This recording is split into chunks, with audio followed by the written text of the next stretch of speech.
You are listening to the Savage FINcast Retro, Episode 23, Freak Force 9 and 10. Chicago. A criminal mastermind called Overlord held our city in his terrifying grip. Ordinary cops were losing the battle against Overlord's super freaks and mutants. Then, a miracle happened. When I found him, he had no memory of his past. I helped him find an identity and a life. Now we have a fighting chance. Now we have the Dragon.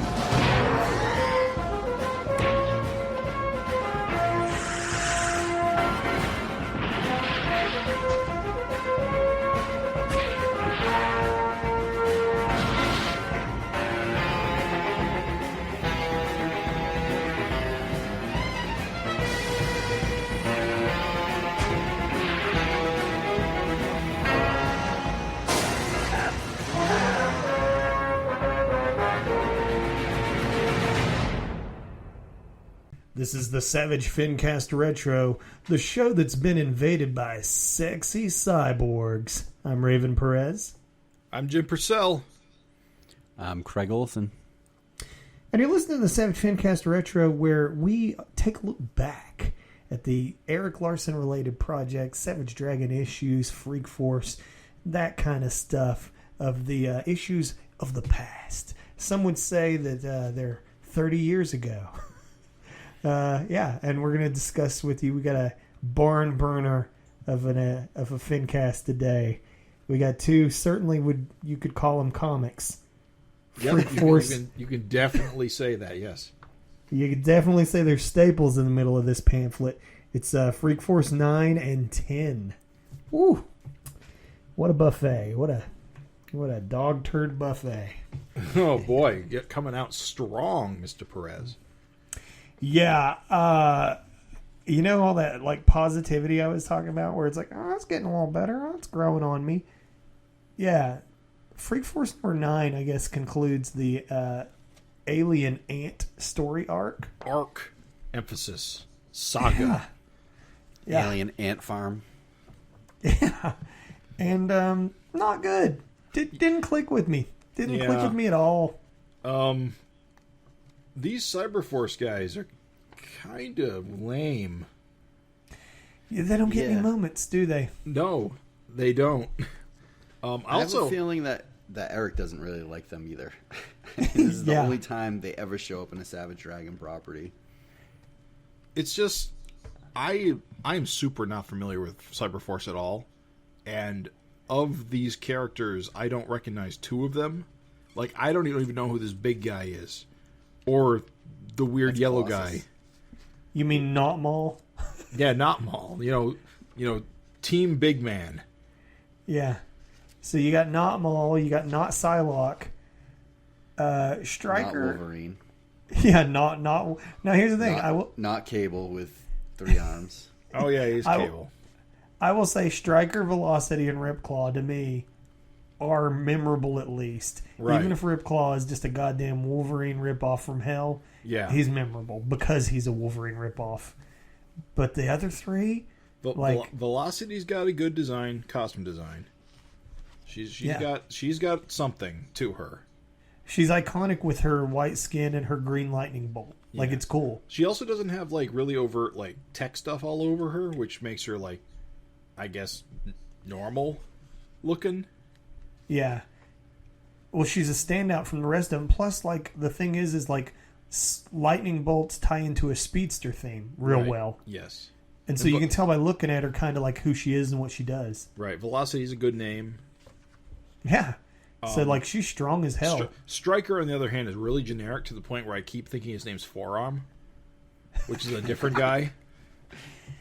I will go to bat for him only to say that I have always liked the asymmetrical arms.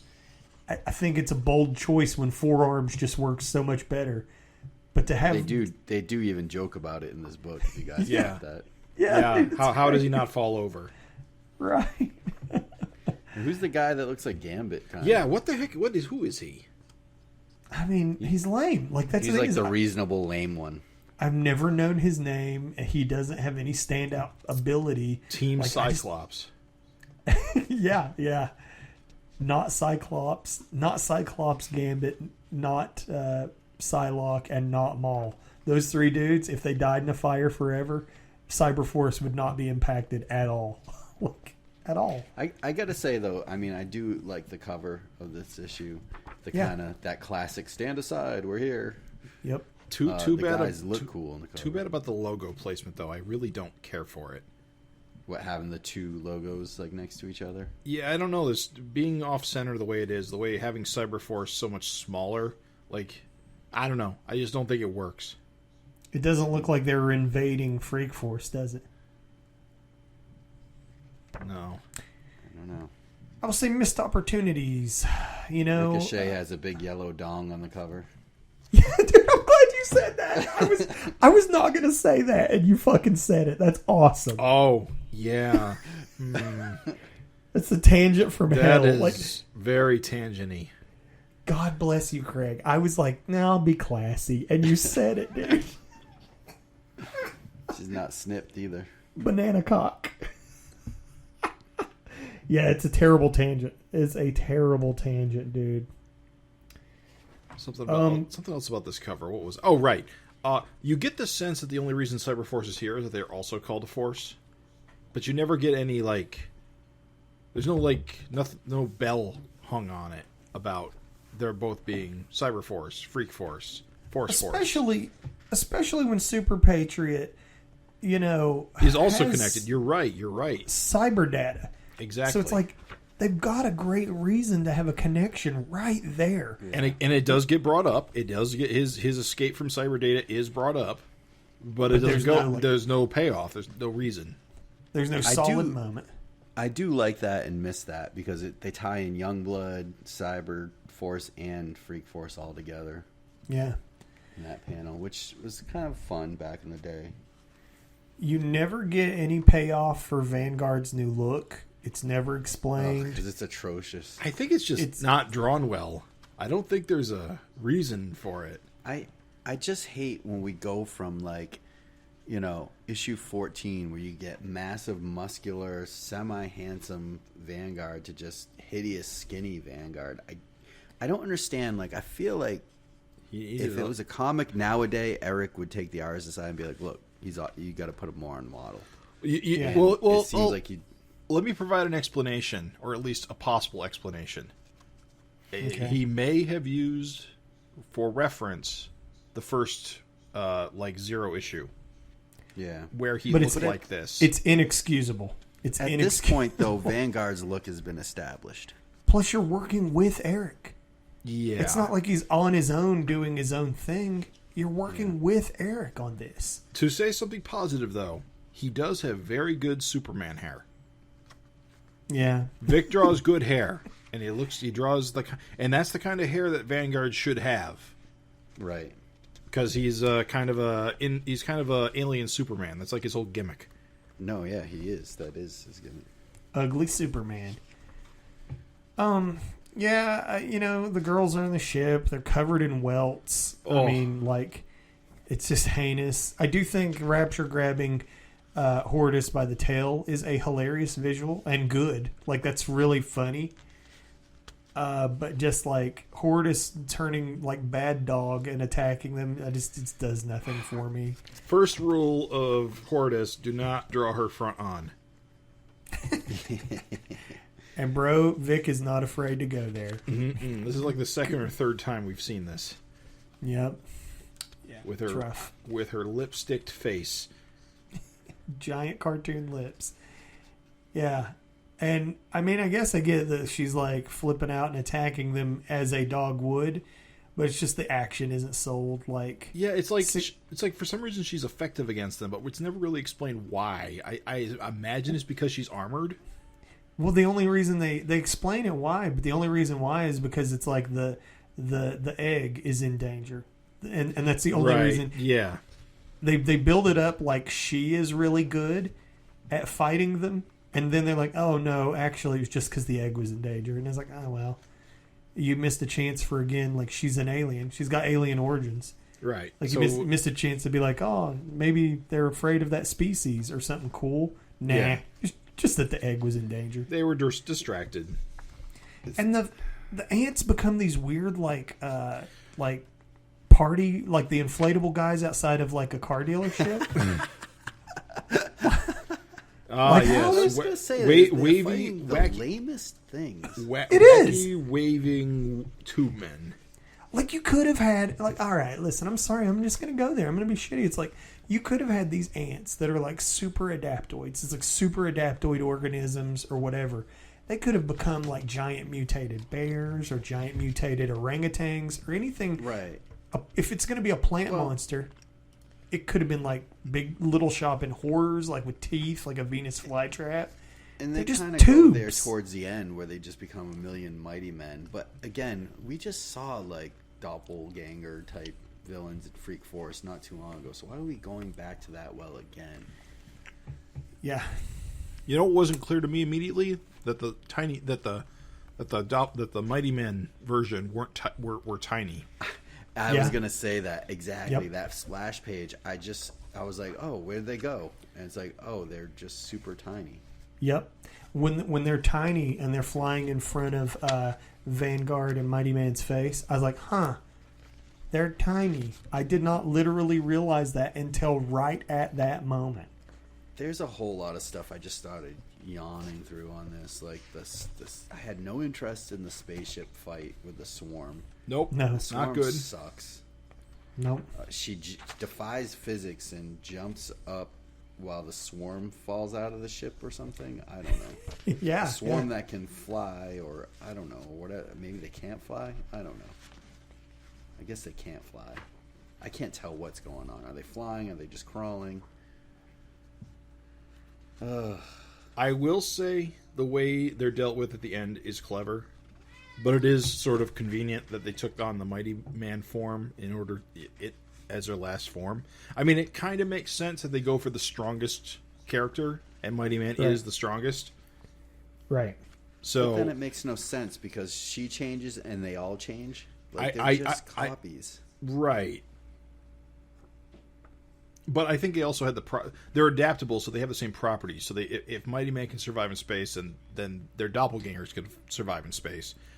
By switching back to Anne, they no longer can survive in space. At least that's the logic. Yeah, I'm just that's not the clear logic. why they all switch back because Mighty Man does. I think Well, the because throwaway line- he was actively being scanned the whole time.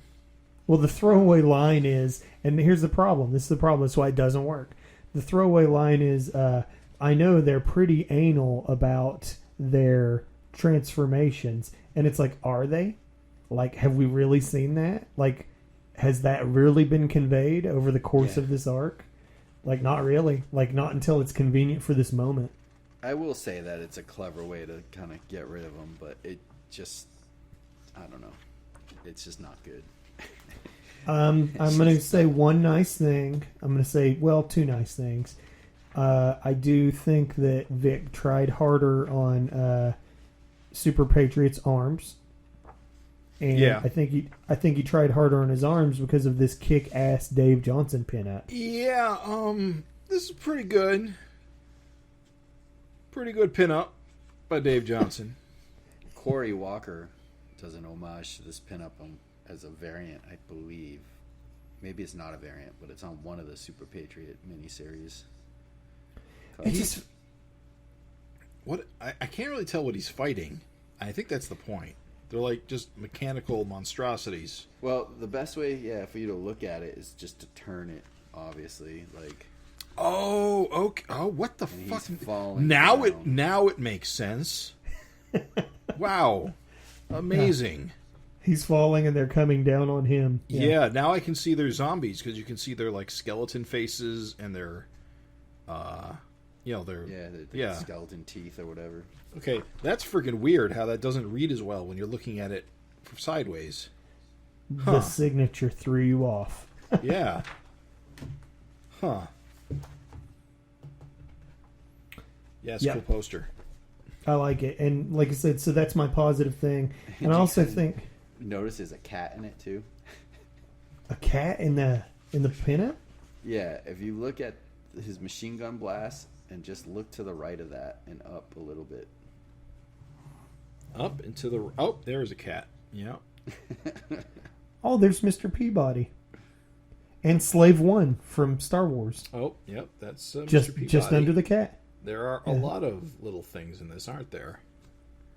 I see Bob's Big Boys, like on the backpack of that one guy, where his strap says like me, me. Yeah. Yeah, he definitely had some fun on this one. Oh yeah, the Fred Flintstone It is a hat. kitchen says, sink all the way to the left. where kitchen sink. Where is it? All the way to the left. Oh, there's a vibrator. Just under the handcuffs. Naughty Dave Johnson. Hilarious. It says, "Oh, there is a kitchen sink." It's crazy how you don't even perceive that as a kitchen sink. Yeah, it's the way that it's colored. Everything sort of blends. Yeah. There's also like a doll that says a girl. Yeah, what is that? Argyle? A girl? I don't know. Maybe it must be a 90s reference of some kind. I think it says a lot that the glowingest praise we have for anything in this issue It's his pinup. is this pinup. I don't know. Anytime you see a Dave Johnson pinup, though, it's... Yeah. Stop and take notice. Yeah, exactly. And I am going to beat up... so you remember in the previous FINcast Retro where I was talking about Mighty Man's cape completely hiding his face? Yep. On the splash where the Mighty Man swarm is like cruising in on them, it's like, dude, look at all those like hidden faces. Makes it easy. I just don't like it. I just don't like it. You don't like the high collar?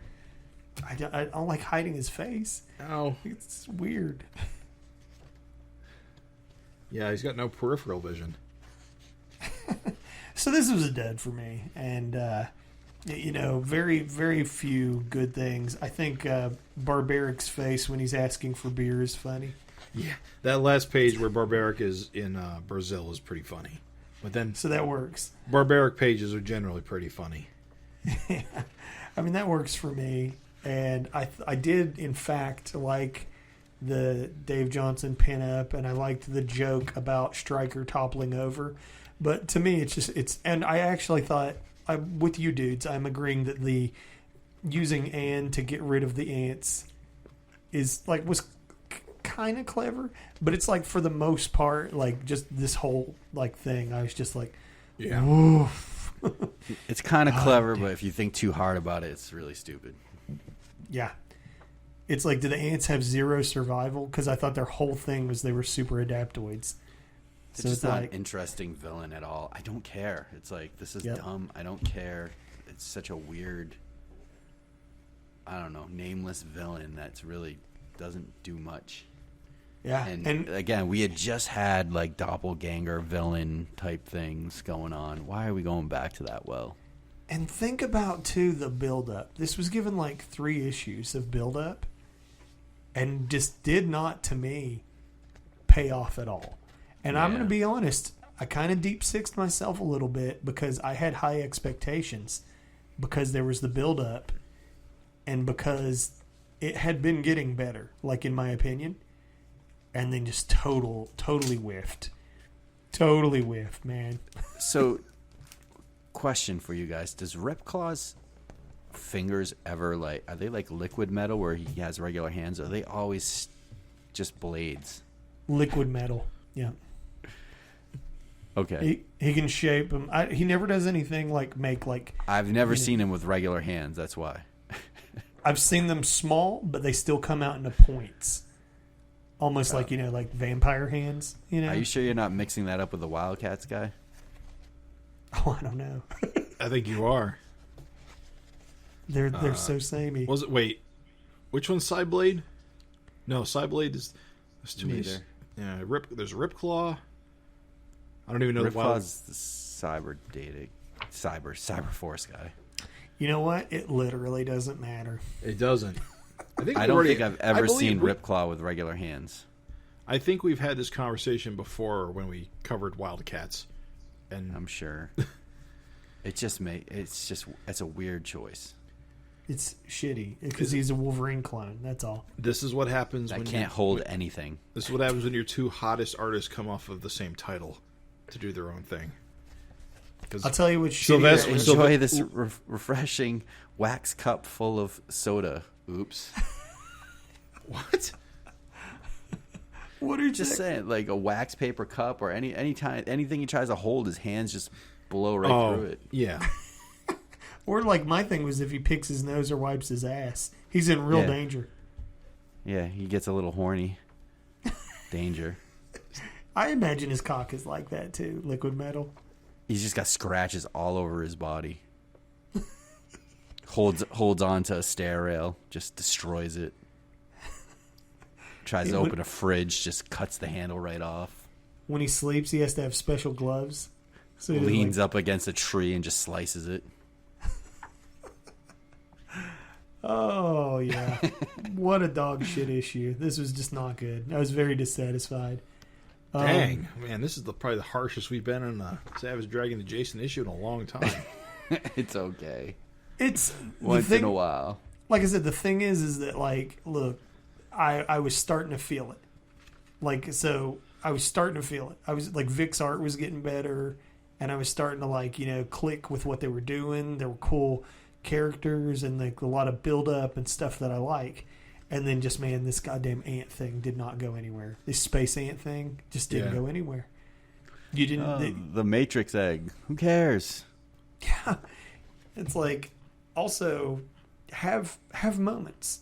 Like, if you've got Cyberforce in there, give them moments. Give them things. Give them dialogue where they say funny things or, like, mock each other more fiercely. Like, the one mockery was good. It's so weird because we just had Wildcats 14 where he does all of this. Right. Mm-hmm. Yeah. It was great. That's a perfect, thank you. That's the perfect thing where that issue shines in every way that this issue does not. And that's why it's hard for me to be like, well, it was pretty good. It's not good. It missed every opportunity almost. Now, to be fair, this was story told by Giffen and only scripted by Eric. So those decisions were not his, presumably, initially. Whereas Wildcats, of course, was done entirely by Eric. So right.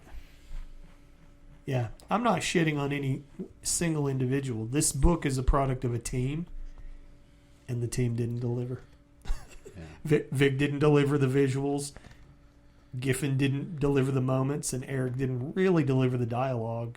I mean, for what it is, like, there's funny moments. Like when he's asking for a beer in Brazil is funny. Making fun of Stryker is funny. Like, if anything, the dialogue's some of the funniest, like, best bits. But it's like, just space ants. Like, nobody was there to be like, nah, Keith.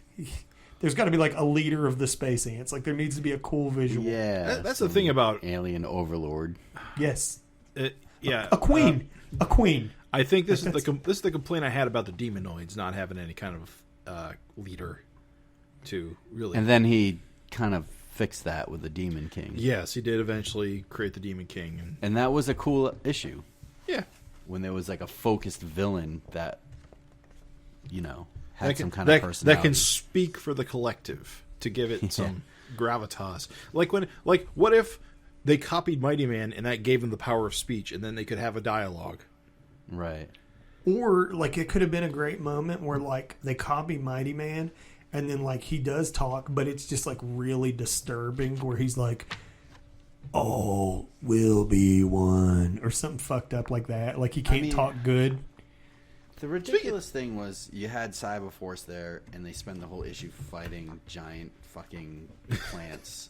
And then when they are fighting the ants, they're just like gray swarms of blob. When you need to do yard work done, Cyberforce definitely is the one to call. Ripclaw service. Roto-Rooter. Just cutting your grass with his hands. All right, yeah. I think we've dumped on Cyberforce enough. Oh, I'm sorry. One last dump.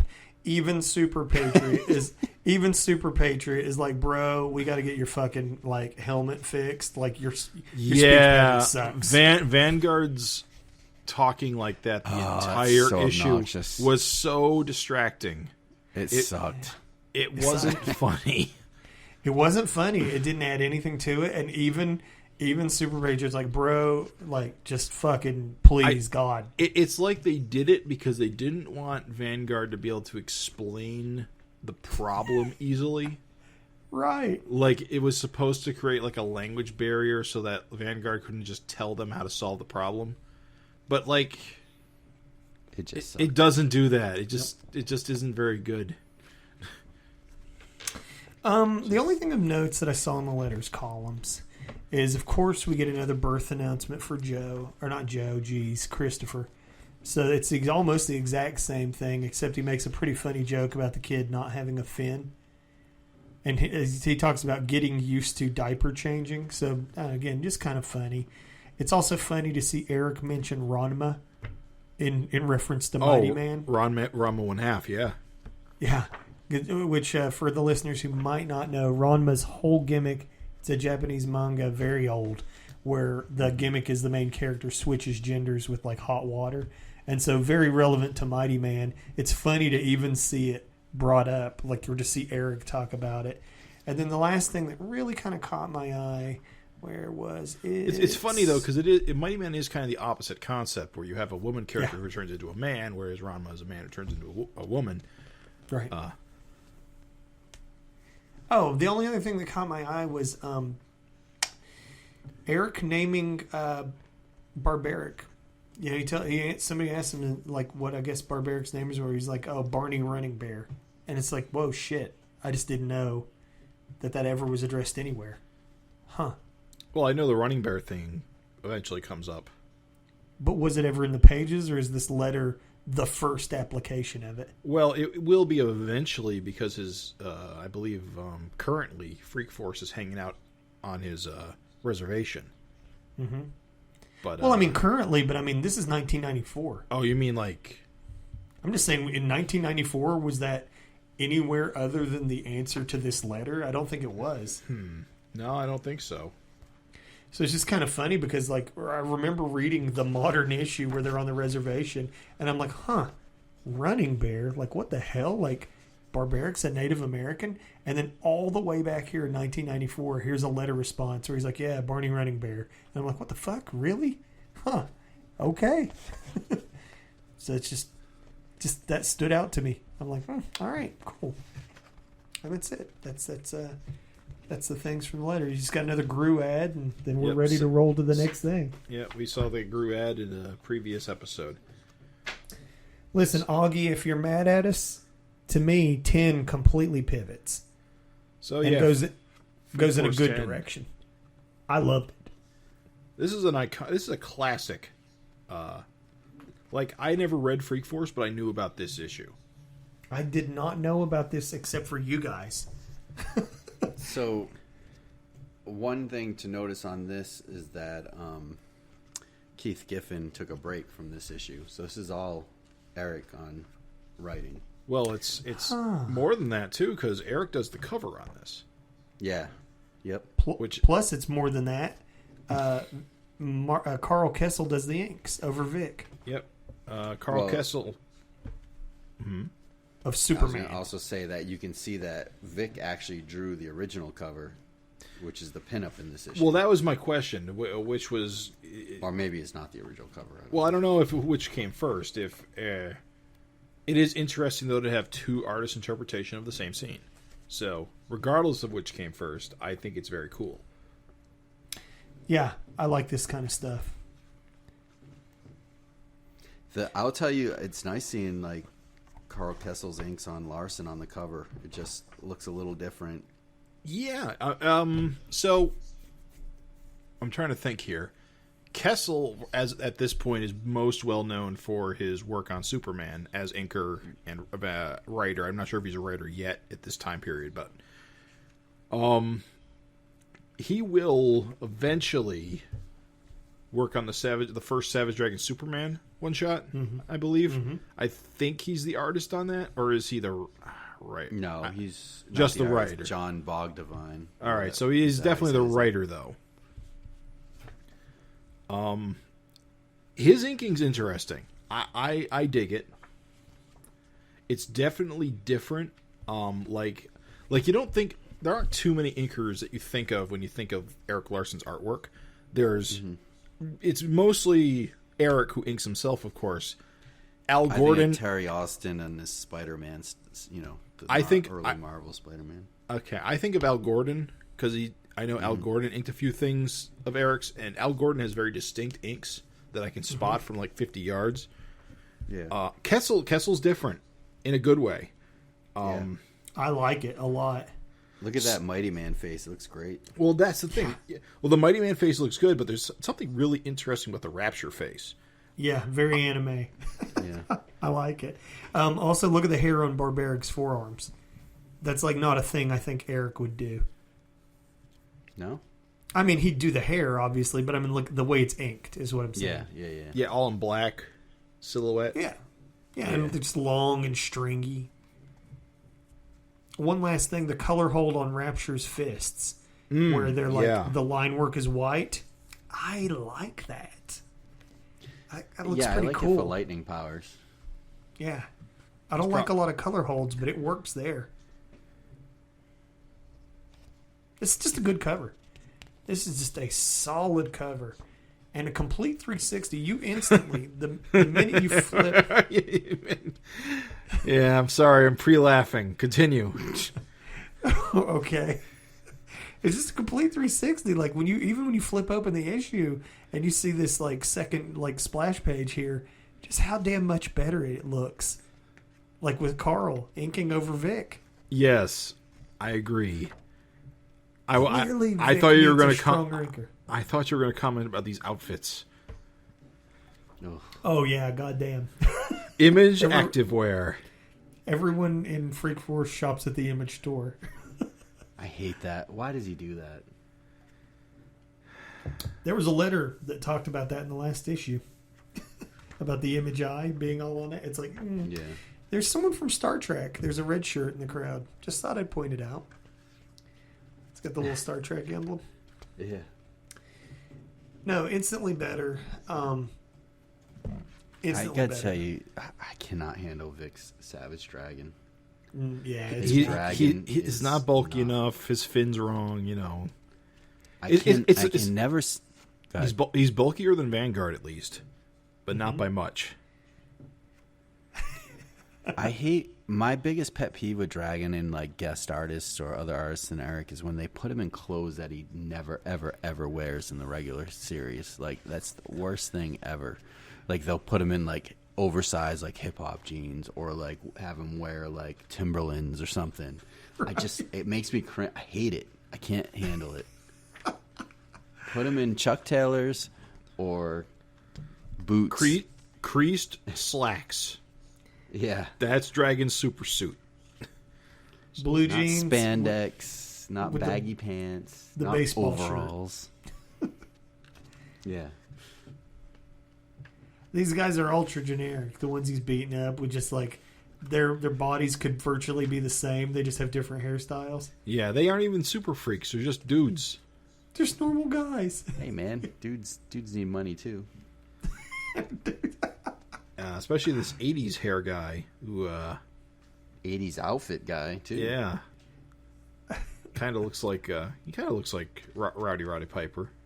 Yeah, definitely a They Live vibe. He's a sports fan. He likes the Suns. We just need a little walking cash. Had to rob that bank. Let me ask you guys.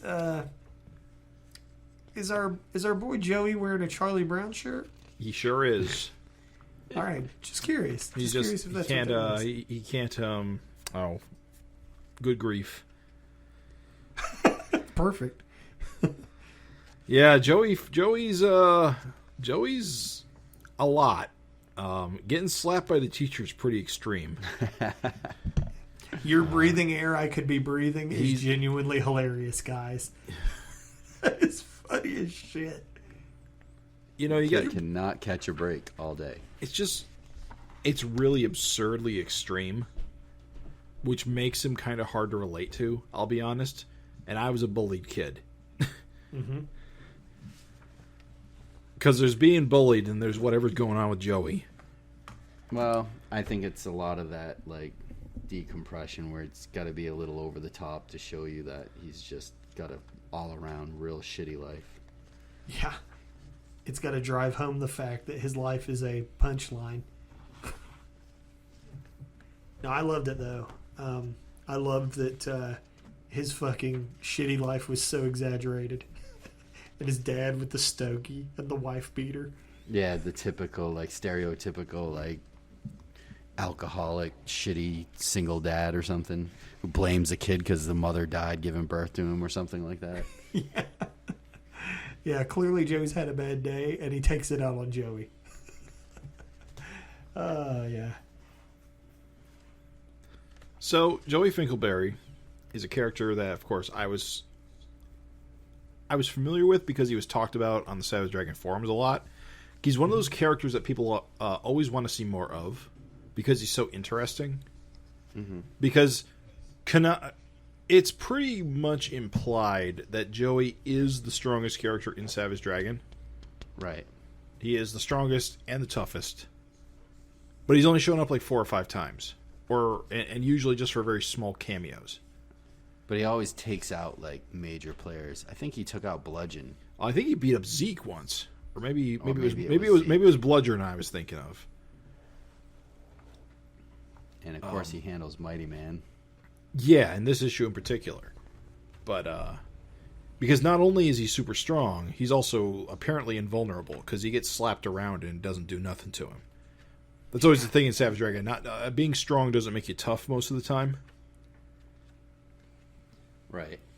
I think I like about him, too, is, like, he's kind of like Dragon, where he's not into like being like a super villain. He's just a kid that looks like Harry Potter. That's just the strongest super villain, basically. Well, based on the era, I kind of think he's got a Peter Parker thing going on. He's like, what if Parker luck was really bad, and then he woke up stronger than Superman? Well, we see the answer. No power, no responsibility here. Yeah, he fucks shit up. I had to check. Dad. I had to check the dates on this. This came out in '94, and Columbine happened in '99. I don't know if you could get away with this now. I think you could. Bullying is a universal thing. Yeah, if you're condemning it. If you're in public school, you're gonna get bullied. I mean, Joey doesn't have a gun. These are superpowers, you know? I mean, he tears the school down with his bare hands, and it's implied he killed a lot of people. Yeah. Yeah, they're under the rubble. Yeah. I can see their parachutes from here. Oh, no one knows that joke? No. How in G.I. Joe cartoons, whenever planes blow up, you see guys jumping out in parachutes? Oh, right. So never die. So in the dubbing for Dragon Ball Z, when like side characters would die, when like during the Saiyan saga, they'd have cutaways to like characters pointing, saying, "I can see their parachutes." So you know that they didn't die. Yeah. Just hey. Yeah. It's funny how in old cartoons you couldn't even say kill. Right. You got to go to a different dimension. The home for infinite losers, dude. I don't know what that is. That's okay. It's an edit. Oh boy, can it be explained easy? I'm going to try. Well, okay. Do you know how hell is spelled? HELL. So you change one of the letters. So all the editors did is they just blocked out the bottom of the E in hell, and then they said he's going to the home for infinite losers. Heffel. What show is that on? Dragon Ball. Oh. It's an edit because one of the demons when they go to the other realm, one of the demons has the word hell written on his chest. Gotcha. So then they edit it so it says Heffel. And he's like, "Welcome to the home for infinite losers." I was like, "Oh, it's funny as shit." I hate pretty dragons. ingenious. I hate dragons. Believe me, it's iconic. Old school Dragon Ball fans love it and revel in it. Because edit and translations like that are funny. Yeah, it's basically no one thinks it's good. They're just aware that that's what it took to get it on American TV. Yeah. I hate Dragon's image tank top. It could have just been a tank top. Was anyone confused by that page? Like Dart shows up at the Freak Force thing, and she's like, yelling, I guess, to Freak Force, but when you look at it, it's on the same page as Dragon and Rapture, so it almost looks like she's walking in the room to tell Dragon and Rapture to let's go, but she's not. I think the coloring makes that very confusing, and the coloring could have made it very clear. But just even the placement of that panel on that page, like, what the hell is that doing on that page? It just makes no sense. Yeah, like, if she had been...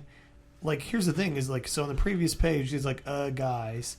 And they're like, uh-oh, it's Dart. So clearly she's, like, entering that room where they are. But then, instead of making the wall purple...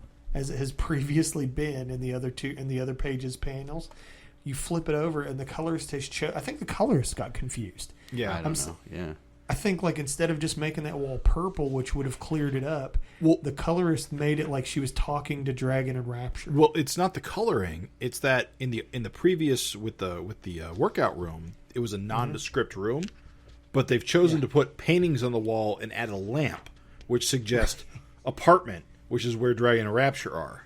Right, and it looks like she's going from a lighted room to a darkened room. Yeah. Yeah. Like Dragons in there. I was just like confused. I was like, what? I had to read that like twice to understand. No, it fucked with me too, dude. Yeah. And then I'm like, oh, they see because of the news, not because Dart is telling them. I do have to say, I love this panel where they're both frowning at the TV. Yeah. That's a good reaction image. Actually, Dragon doesn't look half bad in that panel. Yeah. Or the one before it, but he typically does not look good. Yeah, that's the best Dragon Vic ever drew. Yeah, Joey slapping around Mighty Man is good shit. You know, he's just a good little villain. Like, just the kind of... He's a gremlin. Gremlin mode. Man, he hits Mighty Man so hard he blows his cape off. It happens a lot in Freak Force of Mighty Man's just like half naked, but it never happens anywhere else. That is true. Yeah. His costume doesn't get damaged that often in Savage Dragon. You know what's funny? Even in Vic's pinup, like Mighty Man's nipples are out. Oh yeah. Vic will draw the half naked man all day, but ladies, he's got problems. Yeah. I don't think he digs it. I'm just saying, like, you know. Yeah. Mighty Man's both nipples are out. I gotta say, 2 issues in a row, and Barbaric just doesn't have any luck. He's getting batted across state lines both times. Bro's a punchline at this point. Super Patriot goes for like the 3-pronged hand thing. I don't know what that's about, but let's try that. Yeah, just grab him. That'll work. Yeah, everyone's just kind of jumping at him and getting knocked away. Honestly, this may be intended to illustrate that they're still not working as a team very well. The funniest thing to me is like he just beat the shit out of like Super Patriot and Barbaric, and then Ricochet yells at Horridus, "Don't kill Super Patriot, Horridus, stop him!" Did you just see what he did to like the 2 strongest heroes, and you're sending Horridus after him, as if her face wouldn't get like smashed in? Right. Yeah. I don't know. Like, it's just weird decision there. That's okay. Yeah, go ahead. No, you go. I was gonna say this bit where he gets hit by lightning is pretty cool. The way it's depicted with like the silhouette and the energy, and then you see that it does nothing to him. I don't think there's very many characters so far where getting electrocuted did nothing, but he just tanks it. Yeah, and you see more of those, and you see more of that coloring with the color hold hands with Rapture's hands, which I like, which looks pretty cool. It's good, some good shit. Yeah, even that panel of him just punching Dragon out is just like fucking pretty sweet, dude. I mean, like the thing that hurts about this, right, is that you realize that with a good inker, this whole miniseries could have been completely different. Like on a completely different level. Like, what's his fucking name? Mike? Hold on. Mike Miller. Mike Miller. Mike Miller was the regular inker up until now, and I don't know if he comes back, but I know Let's Kessel hope does. not. I know Kessel does the next issue. Oh, good. I'm excited. Did anybody else notice there's cameramen in like every scene during the school fight, like in the background? Right. It's just it's kind of interesting that there's cameramen just kind of everywhere. Makes sense though, because Dragon and Rapture learned via the news that this is happening. It's almost Where's Waldo-esque. If you go to that page where Dragon's on the ground right after he gets popped, there's one hiding behind rubble behind Joey. Right, yeah. Just a little head. I will say that Dragon using his words to beat Joey, it's good. I like it. I think it's a little sappy and a little easy. It is. Yeah, it's a little corny. But I think But it's stuff he's done. I think that's why Eric wrote this story, is because he had this story to tell about this character. He wanted to tell a story about a kid who gets bullied and then goes crazy and then gets talked down. I don't know. I don't think we see Joey again in the regular Image universe. I'm pretty sure the next time we see him is in the Savage world, where very clearly things have gone different for him because he's pretty much a psycho killer in that universe. I'll tell you what this works better for me than that tried to do a similar thing in Invincible when that guy showed up and he was like, "I hate you, Invincible. I hate you," and Invincible just like fucking hugged him till he quit fighting. I don't remember that. Yeah, fucking, it was pretty corny. I was like, this sucks. You tried, Kirkman. You tried. I appreciate the effort, but so for me, it's like it's the exact same kind of story. Where he's like, oh yeah, well, here's this all-powerful, super fucking strong badass, and I'm just gonna like talk him down. And Dragon's a cop, so it works. But like, Sorry, go ahead. no, I was just gonna say, hugging a guy until he like quits fighting, lame as fuck. So Joey shows up again in Freak Force Volume 2. Oh, On okay. issue 3, he's actually on the cover. It's like that's the one where he's like taking out Bludgeon. So that's the last time he shows up pre-Savage World, and then, like you said, after that, It'll be interesting to see what he's like in that issue when we get to it. For me, this was a first. I again, only ever heard of Joey through you guys, and so I was like, had no idea. I knew he was powerful. I just like didn't really have a good frame of reference or whatever. But yeah, I like it as an intro to a character. It's very different than any other like Savage Dragon character, and I'm into it, man. I thought this was a great issue. I like Joey. I like the art. I liked everything. So again, total flip flop from last time.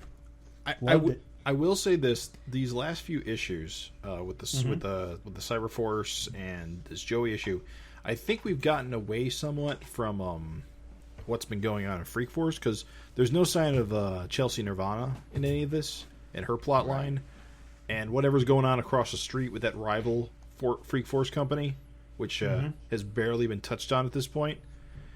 I do hope some of that comes back soon, just to get back to it.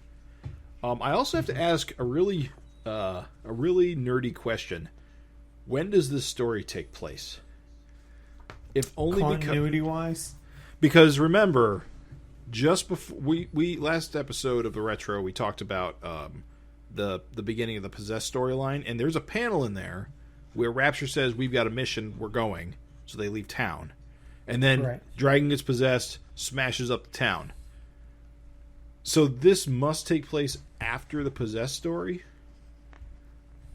but I mean it's a nerdy thing, but it doesn't seem like it should. It feels like it should happen before that. Just thought I'd bring it up.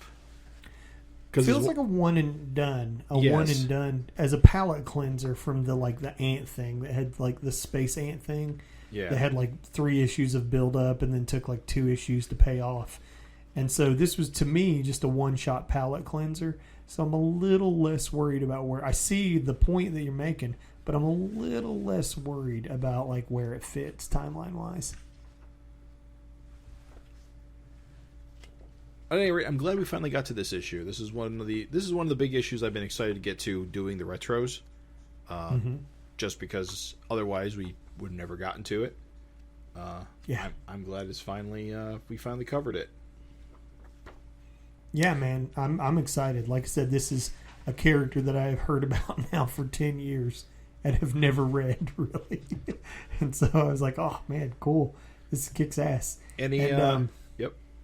Oh, I was just going to say, it's funny that Eric in the later columns mentions that Carl Kessel worked with John Byrne on Superboy, Adventures of Superman. And so it's like, oh my God, like teaming up an inker that worked with John Byrne with Vic Bridges. Like, yeah, obviously. Like, obviously, yes. So, hell yeah, good one. That's the letter that stood out the most to me. According to this next issue blurb, Deadly Duo #1 comes out very soon after this issue, so we are definitely going to have to cover those. Cool. Right, I'm excited. Either of you read Jay Lee's Hellshock? No. No, I didn't. I skipped that. Although, remember when I said that I thought that Roughneck's face cross was a parody of Hellshock? I do vaguely remember you saying that. Well, as far as I'm concerned, this Hellshock ad adds fuel to my fire. Because clearly Roughneck hasn't shown up in Dragon yet. That's true. Roughneck has not shown up in Dragon yet. And here's Hellshock on the back of this Freak Force comic.